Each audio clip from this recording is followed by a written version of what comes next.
자, 말씀은 주님이 찾으시는 감사 제목을 말씀을 드립니다. 고수의 학습법이라는 책에 나오는 이야기 하나 합니다.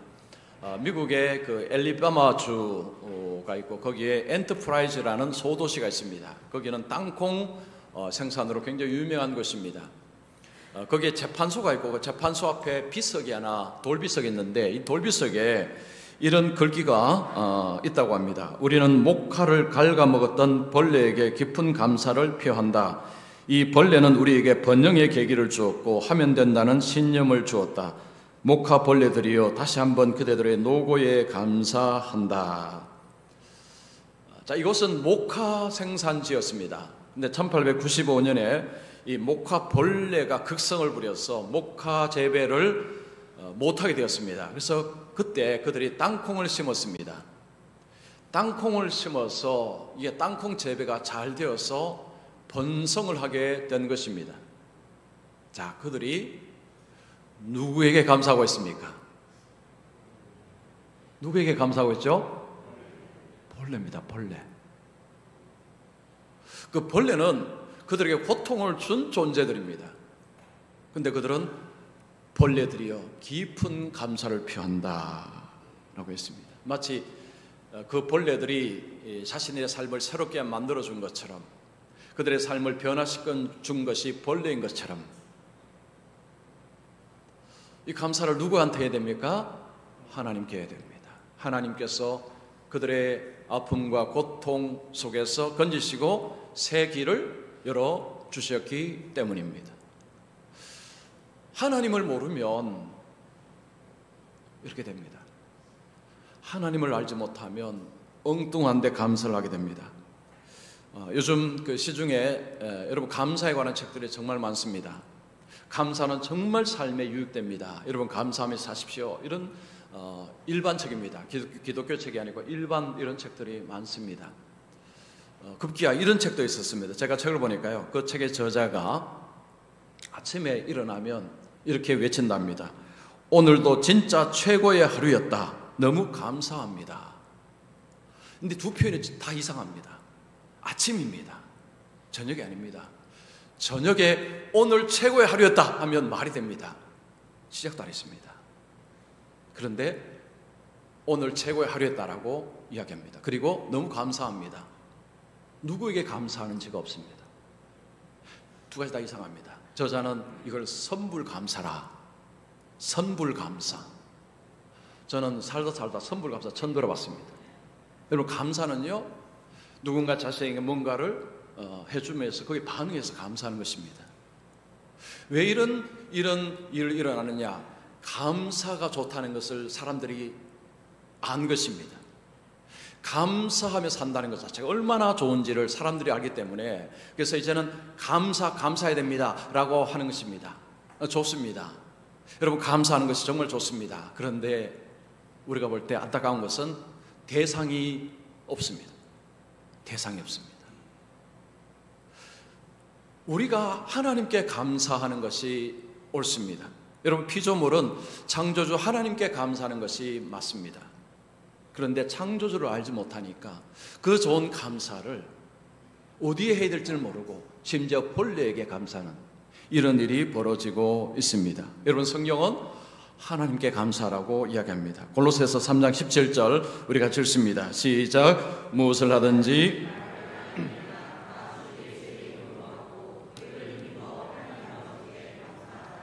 우리가 무엇을 하든지 하나님께 감사하라. 성경은 우리가 하나님께 감사해야 된다고 말씀합니다.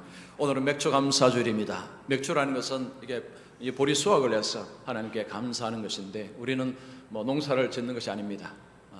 7월 첫 주일이 맥주 감사주일이니까요. 지난 6개월, 1월부터 6개월 동안의 삶을 돌아보며 하나님이 주신 은혜에 감사하는 의미가 있습니다. 감사는 하나님께 하는 것입니다. 자, 오늘 우리가 읽은 말씀을 보면 하나님이 얼마나 감사를 원하시는가, 하나님이 감사를 찾으신다는 것을 알 수 있습니다. 자, 말씀을 여러분 끝까지 잘 들어보시기 바랍니다. 자, 첫 번째입니다. 주님께 믿음으로 나가는 자는 도움을 구한다. 자, 예수님께서 예루살렘으로 가시다가 사마리아와 갈릴리 사이의 어떤 마을로 들어갔습니다. 거기에 10명의 나병 환자가 있었습니다. 10명의 나병 환자를 예수님이 만납니다. 나병을 가졌다는 것은 사람들과 함께 살지 못한다는 것을 의미합니다. 그들은 격리되어서 살아야 했습니다. 가족과 친척들 함께 살 수가 없습니다. 격리되어서 그들은 다른 곳에서 살아가는 자들이었습니다. 인생이 얼마나 고되었을까요? 여러분, 그런 병을 가지고 있으면 보통 저주받았다라는 이야기를 합니다. 그 사람들이 당신은 저주받았다는 이야기를 합니다. 그리고 스스로도 자기가 저주받았다라고 생각을 하게 됩니다. 여러분, 그러면 삶이 굉장히 고단하고 어렵습니다. 문제는 희망이 없다는 것입니다. 여러분, 희망이 없으면 인생은 먹구름입니다. 먹구름. 미래가 없다는 거죠. 희망 없으면 미래가 없다는 것입니다. 미래가 보이지 않는 그냥 그런 삶을 그냥 살아가는 것입니다. 그러다가 어느 날 그들은 희망을 가지게 됩니다. 여러분, 그들이 희망을 가지게 된 근거가 무엇입니까? 예수님입니다. 그들은 예수님에 대한 소식을 듣습니다. 예수님께 희망을 품습니다. 예수님이 그들의 삶을 새롭게 해줄 것이라는 기대를 하게 됩니다. 여러분, 인생의 희망은 예수님인 줄 믿습니다. 요즘은 아멘 안 하시네요. 다시 하겠습니다. 여러분, 인생의 희망은 예수님께 있는 줄 믿습니다. 저는 믿습니다. 저는 진짜 믿습니다. 여러분, 예수님 만나면 인생은 바뀝니다. 새로운 삶을 살 수 있습니다. 자, 10명의 나병 환자가 예수님을 멀찍이 봅니다. 멀찍이 소리칩니다. 가까이 갈 수가 없습니다. 그들은 부정한 자들입니다. 부정한 자들은 가까이 갈 수가 없습니다. 멀리서 그들은 절박하게 예수님을 부릅니다. 여러분, 사람이 희망을 잃었으면요, 목소리도 기어 들어갑니다. 희망이 있는 사람은 목소리도 커집니다. 이게 희망이 있느냐 없는가의 차이입니다. 이들은 희망이 생겼습니다. 그들은 예수님을 보자 큰 소리로 예수님을 부릅니다. 절박하게 예수님을 부릅니다. 희망이 있다는 증거입니다. 그들이 뭐라 부릅니까? 13절에 예수 선생님이여 우리를 불쌍히 여기소서. 선생님이라는 표현은 권위자를 향한 어떤 존중의 표현입니다. 우리를 불쌍히 여기소서. 우리를 도와달라는 거죠. 우리를 좀 도와주시옵소서. 여러분, 우리가 어떤 사람을 불쌍하게 여기면요, 도와주고 싶습니다. 이게 보통 사람의 마음입니다.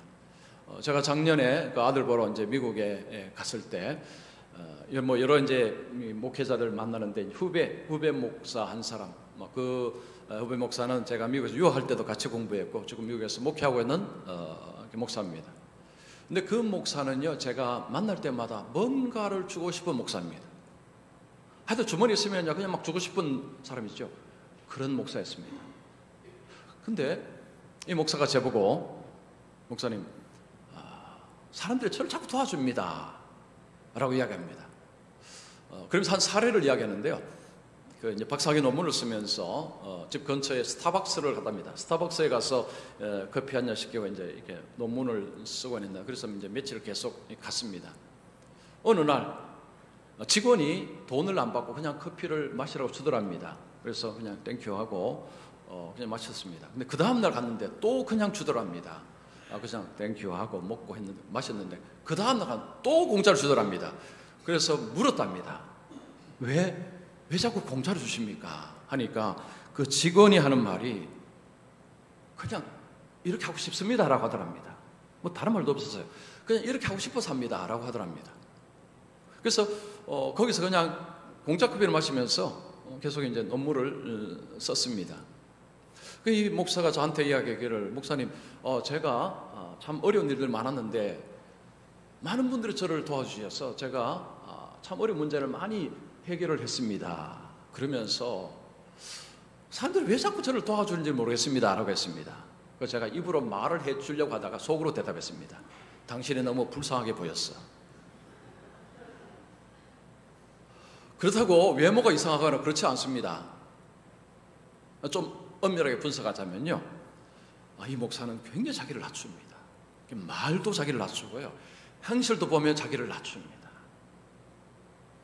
여러분, 우리가 어떤 사람 보면요, 정말 도와주고 싶은 사람이 있어요. 여러분 주위에 그런 사람이 있죠. 어떤 사람은 안 도와주고 싶은 사람도 있습니다. 상대를 우리가 볼 때 참 이 사람이 안 됐다 싶으면 우리는 도와주고 싶은 생각이 듭니다. 자, 그러면 이 또 도움을 잘 받는 사람들이 또 있습니다. 누구냐면 도움 요청을 잘 하는 사람이 도움을 잘 받는답니다. 어떻게 마음을 움직일 것인가 라는 책이 있습니다. 이 책이 참 좋은 책인데, 이 책에 보면 미국은 이렇게 자원봉사자들, 이렇게 모금하는 자원봉사자들 많습니다. 백혈병 그리고 림프종 환자들을 돕는 그런 어떤 모임을 이제 어떤 모임이 이제 돈이 필요하니까 기부금을 이렇게 이제 모집하는데 자원봉사자들이 있었습니다. 미국의 콜롬비아 대학교의 프랭크라는 교수팀이 그 자원봉사자들에게 물었습니다. 자, 이제 기부금을 모아야 되는데 몇 사람을 만나면 평균 얼마를 거두면 그 모금액을 채울 것입니까? 채운다고 생각합니까? 라고 물었습니다. 자, 그러자 봉사자들이 한 210명 정도를 만나면 개인당 한 48불 정도를 기부하면 그러면 이 모금액을 다 모을 수 있을 것입니다 라고 대답을 했다고 합니다. 그래서 그들이 나가서 직접 이제 사람들을 만나서 도움을 구하는데 의외의 결과가 나타났습니다. 122명을 만나서 기부금을 다 채웠습니다. 개인당 63.8달러를 기부를 했습니다. 그리고 이 책에 보면 또 다른 실험들, 비슷한 실험들이 있는데 결과는 거의 똑같았습니다. 그래서 이 교수팀이 결론을 내렸습니다. 도움을 요청만 하면 사람들은 의외로 잘 도와준다. 도움을 요청하면 사람들이 잘 도와준다는 것입니다. 도움 요청을 하라는 거죠. 여러분 직장이나 아니면 학교에서나 도움 요청을 하라는 것입니다. 도움 요청을 하면 물론 안 도와주는 사람도 있지만 도와주는 사람이 의외로 많다는 것입니다. 자, 그러면 우리가 도움 요청을 왜 안 할까요? 왜 못 할까요? 두 가지 이유 때문입니다. 하나는 내가 상대보다 낫다고 생각합니다. 그러면 그 사람에게 도움 요청을 안 합니다. 내가 상대보다 더 낫다고 생각하면 도움 요청할 이유가 없습니다. 두 번째는 내 문제는 내가 해결한다. 내 문제는 내가 해결할 수 있다라고 생각하는 사람은 도움 요청을 하지 않습니다. 여러분 스스로 생각해 보세요. 만약에 내가 도움 요청을 한다면 아마 둘 중에 하나일 가능성이 많습니다. 여러분 우리 인생은요 여러 가지 문제 속에 살아갑니다. 뭐 문제가 크든 작든 내가 그 문제를 풀 수도 있지만 못 풀 수도 있습니다. 근데 남이 도와주면요 쉽게 풀리는 때가 꽤 많습니다. 그래서 적극적으로 남에게 도움 요청하는 것이 너무너무 인생에 필요하다는 것입니다. 자, 그런데 이런 도움을 요청하는 것이 신앙의 영역에도 이게 그대로 연결이 되어서 여러분 예수님께 하나님께 나오면서도 도움을 요청하는 사람이 있고 도움 요청 안 하는 사람이 있습니다. 자, 우리 성도님들은 하나님께 도움 요청을 잘 하십니까? 자, 오늘 한번 이거 잘 생각해 보십시오. 여러분 하나님께 도움을 요청하는 사람들은 믿음 있는 사람들입니다. 믿음이 없으면 하나님께 도움 요청 안 합니다. 누가 도움 요청하느냐? 믿음이 있어야 가능합니다. 여러분 성경에 보면 예수님이 이런 표현 종종 하셨죠. 내 믿은 대로 될지어다. 내 믿음이 너를 구원하였느니라. 믿음이 너를 구원하였다. 믿은 대로 구원될지어다. 하였느니라. 자, 예수님 앞에 많은 사람들이 왔습니다. 예수님 시대 많은 사람들이 예수님을 봤죠. 그러나 모든 사람이 예수님의 도움을 얻은 것은 아닙니다. 예수님께 믿음으로 나오는 사람. 여러분 누가 믿음으로 나올까요? 주여 저를 불쌍히 여겨 주시옵소서 하는 사람들입니다. 자, 우리 시편 34편 18절 말씀 우리 같이 읽습니다. 시작.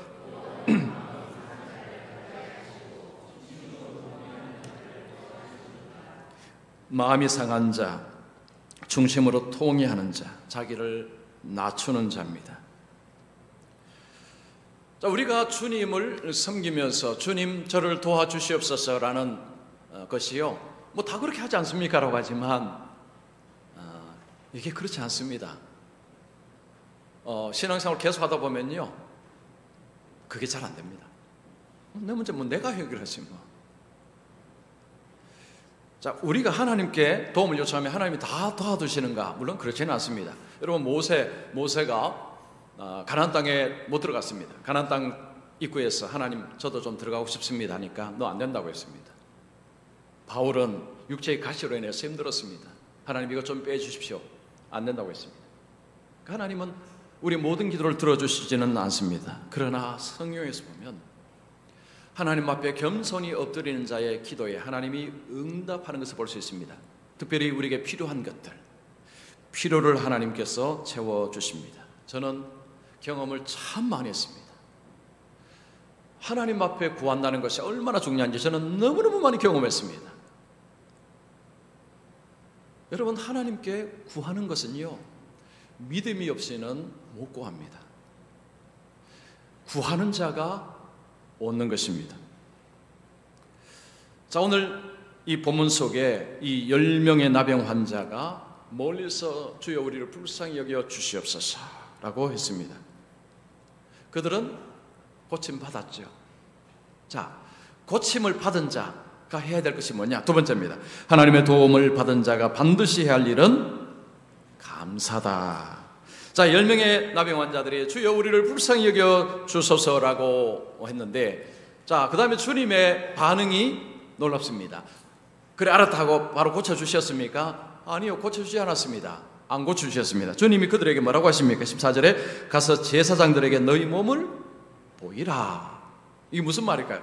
그 당시에 나병이 걸려서 나중에 낫게 되면 제사장에게 가서 확인을 받아야 합니다. 그래야 집으로 돌아갈 수가 있습니다.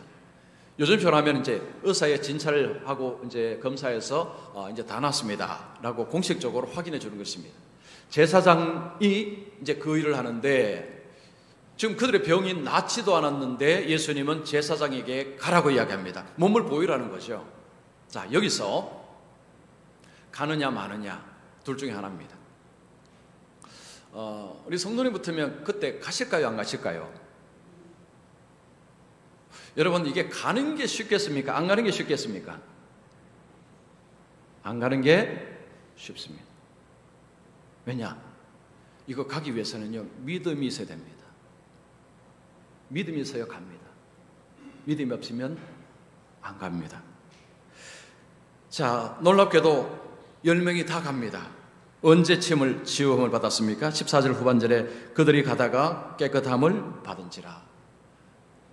과정 중에 가다가 온몸이 이제 나병이 사라졌습니다. 가기 전에는 그대로 있었습니다. 가다가, 여러분, 우리는 뭔가 큰 결실, 큰 열매, 큰 성취를 소중히 여기죠. 근데 하나님은 과정을 보십니다. 과정. 뭔가 큰 것을 행한 것은 아닙니다. 그 과정이 중요해요. 과정. 그 과정은 믿음의 과정입니다. 믿음으로 움직이는 것입니다. 믿음으로 방향을 바꾸는 것입니다. 이쪽으로 가는 게 쉽습니다. 모두가 이쪽으로 갑니다. 믿음으로 이쪽으로 갑니다. 가다가 도중에 가는 과정 속에 하나님의 은혜가 임한다는 것입니다. 여러분, 믿음이라는 것은 우리 속에 들어와서 작동하기 시작하면 행동하게 만듭니다. 순종하게 만듭니다. 히브리서 11장 8절 말씀도 같이 읽습니다. 시작. 믿음으로 아브라함은 부르심을 받았을 때에 순종하여 장래 유업으로 받을 땅에 나아갈새. 아브라함이 고향을 떠나서 하나님이 어딘지 말씀해 주지 않았는데 떠나라고 할 때 떠났는데, 떠날 수 있었던 이유, 믿음이라고 이야기합니다. 믿음. 여러분, 우리가 믿어야 움직입니다. 예수님을 믿는다는 것은 뭘 믿는 것입니까? 말씀을 믿는 것입니다. 우리가 어떤 사람을 믿는다, 나 당신 믿는다 할 때 뭘 믿을까요? 그 사람의 말을 믿는 것입니다. 우리가 하나님을 믿는다 할 때 하나님은 눈에도 안 보입니다.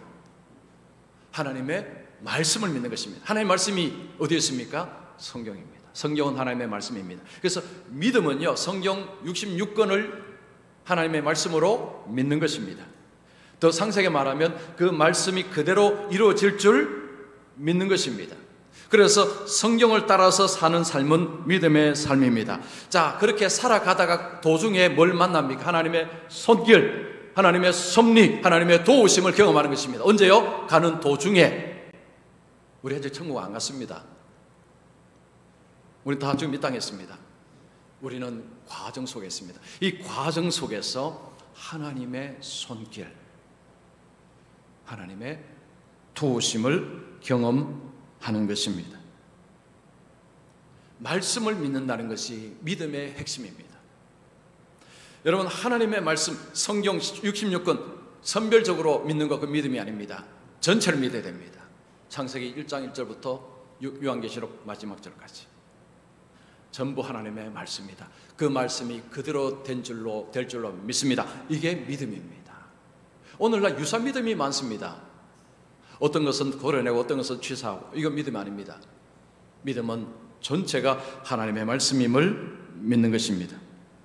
10명의 나병 환자가 가다가 다 고침을 받았습니다. 자, 우리가 주목해야 될 그 다음입니다.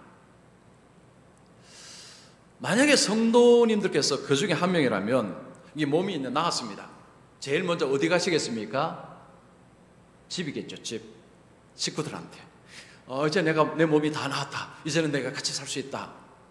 마을로, 집으로 갈 가능성이 높습니다. 여러분, 여기에서 10명 중에서 9명, 절대 다수입니다.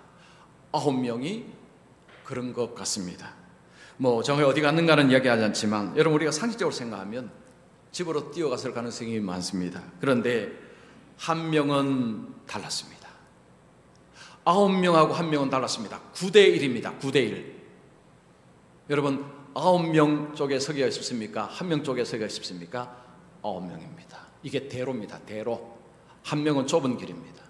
이 길이 어려운 길입니다. 이 한 사람이 뭐 하는 거 보십시오.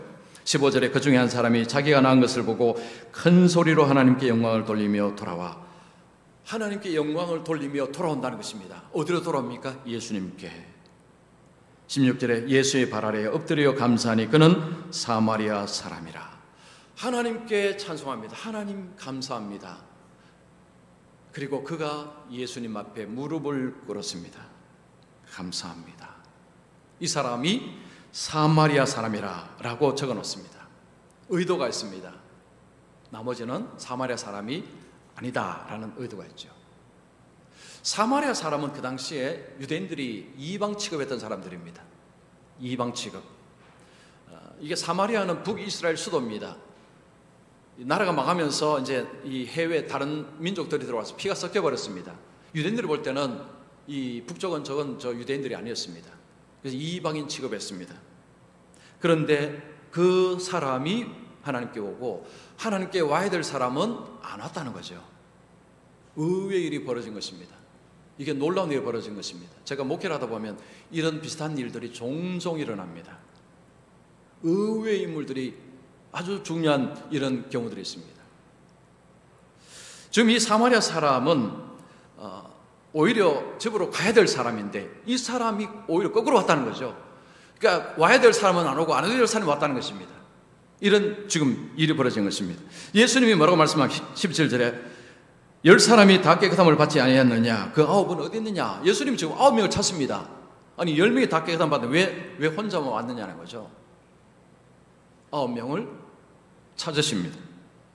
18절에 이 이방인 외에는 하나님께 영광을 돌리러 돌아온 자가 없느냐? 여기서 우리 하나님의 마음, 주님의 마음을 알 수 있습니다. 하나님께 와서 감사하는 것, 하나님께 영광 돌리는 것, 하나님께 예배하는 것, 하나님이 찾으신다는 거죠. 여러분, 삶에 일어난 이런 모든 것으로 인해서 하나님께 예배하고 하나님께 찬송한다는 것, 감사한다는 것, 이것이 너무너무 당연하다는 것입니다. 하나님이 찾는다는 것입니다. 여러분, 성경은 인생의 목적은 하나님께 영광이라고 계속 이야기합니다. 자, 빌립보서 4장 20절 우리 같이 읽습니다. 하나님 곧 우리 아버지께 세세 무궁토록 영광을 돌릴지어다. 아멘.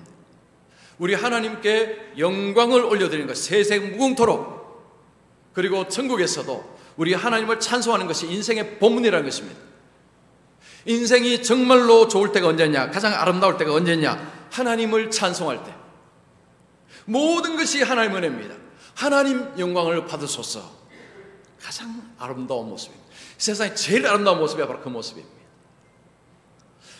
옛날 이야기 하나 하겠습니다. 어떤 왕이 어느 날 음식이 너무 맛있었습니다. 그래서 요리사를 불러서 칭찬합니다. 오늘 이 요리는 너무너무 맛있어, 기가 막히네. 내가 자네에게 상을 줘야 되겠네 하니까 요리사가 아닙니다. 제가 그 상을 받을 자격이 없습니다. 저는 신선한 좋은 야채를 가지고 요리했을 뿐입니다. 그 야채 장수에게 상을 주십시오. 그래, 왕이 야채 장수를 부릅니다.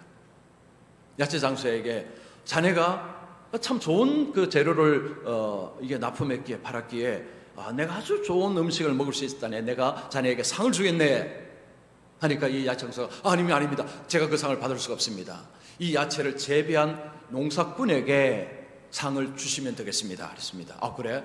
그러면 그 농부를 불러라 했습니다. 농사꾼을 불렀습니다. 자네가 이 야채를 재배한 사람인가? 네, 그렇습니다. 내가 너무너무 음식을 맛있게 먹어서 자네에게 상을 주겠네 하니까 이 농부가 거절합니다. 아니면 제가 그거 받을 수가 없습니다. 저는 씨앗을 뿌렸을 뿐입니다. 때에 따라서 비가 왔습니다.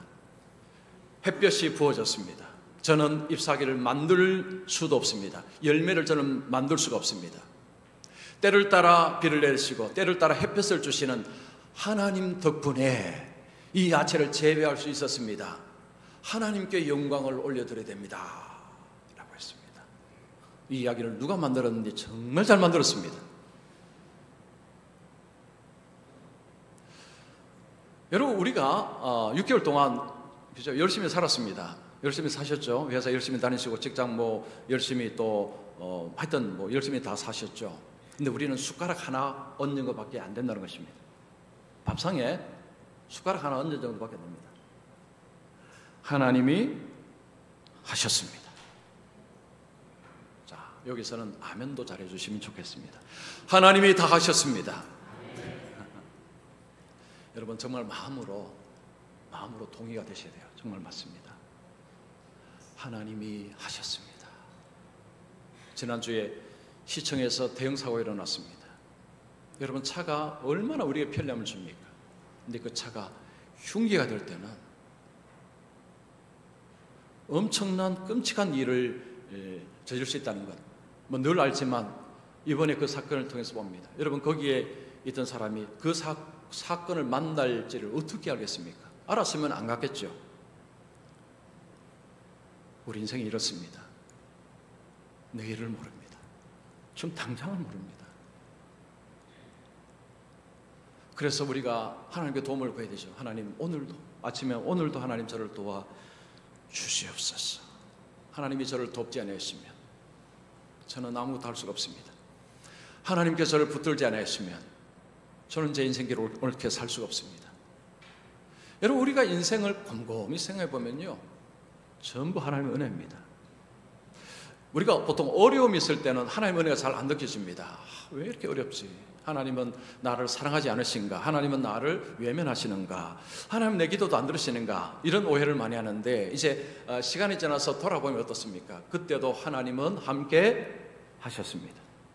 그때도 하나님은 일하셨습니다. 그때도 하나님은 도우셨습니다. 우리가 못 느꼈을 뿐입니다. 여러분, 하나님께 누가 감사할 수 있습니까? 삶을 당연하게 생각하는 사람은 절대 감사 못합니다. 내가 열심히 했는 거 당연한 것이지, 내가 본 것 당연히 내가 했으니까 이건 좀 당연한 것입니다. 그러면 감사할 이유가 하나도 없습니다. 여러분, 교회를 다닌다고 다 감사할까요? 그렇지도 않습니다. 남 이야기 할 것 없이 저 자신을 봐도 그렇습니다. 감사하는 게요, 쉽지 않습니다. 하나님께 감사하는 것은 더 어렵습니다. 9명 중에 1명이었습니다. 우리 성도님들은 그 9명이 아니고 1명 쪽에 속하십니까? 자신에게 한번 물어보시기 바랍니다. 자, 주님이 사마리아 사람에게 19절에 이렇게 말합니다. 가라, 내 믿음이 너를 구원하였느니라. 내 믿음이 너를 구원하였, 너희 몸을 이제 깨끗하게 했다는 것입니다. 믿음이 주님을 찾는 것입니다. 믿음이 절박하게 주님을 구하는 것입니다. 주님, 저를 도와주시옵소서. 지금 이런 어려움이 있습니다. 저를 건져 주시옵소서. 믿음이 없이는 이거 못합니다. 근성으로 물론 할 수는 있겠죠. 그러나 믿음은 자기를 낮춥니다. 하나님이 돕지 않으시면 저는 아무것도 못합니다. 자기를 낮춥니다. 믿음이 이것을 가능하게 합니다. 그리고 믿음은 주님의 말씀에 반응을 합니다. 그리고 그 말씀에 주님의 은혜가 임하잖아요. 압니다. 이건 하나님이 하셨다. 하나님이 하셨습니다. 주님이 하셨습니다. 주님께 영광을 올려드립니다. 결국 믿음이 하나님께 영광을 올려드리게 하는 것입니다. 만약에 요즘 여러분 하나님께 영광을 잘 올려드리지 않는다면 믿음을 점검해 보십시오. 믿음이 고장이 난 것입니다. 다시 회복을 하셔야 됩니다. 자, 오늘 우리 예배들 우리 모든 성도님들은요, 하나님께 잘 감사하는 분들이 되시기를 축원합니다. 믿음으로 늘 하나님께 구하시고, 하나님께서 은혜 주셨을 때 하나님이 은혜 주셨구나 금방 알아채고 그 하나님 앞에 감사하며 하나님 앞에 영광을 올려드림을 통해서, 여러분 하나님 앞에 감사할 때 가장 우리가 기쁩니다. 하나님께 영광 돌릴 때 우리 마음이 가장 만족스럽습니다. 우리가 하나님께 감사할 때 우리의 마음이 가장 보람됩니다. 그래서 이 보람, 감사, 기쁨을 누리며 살아가시기를 축원합니다.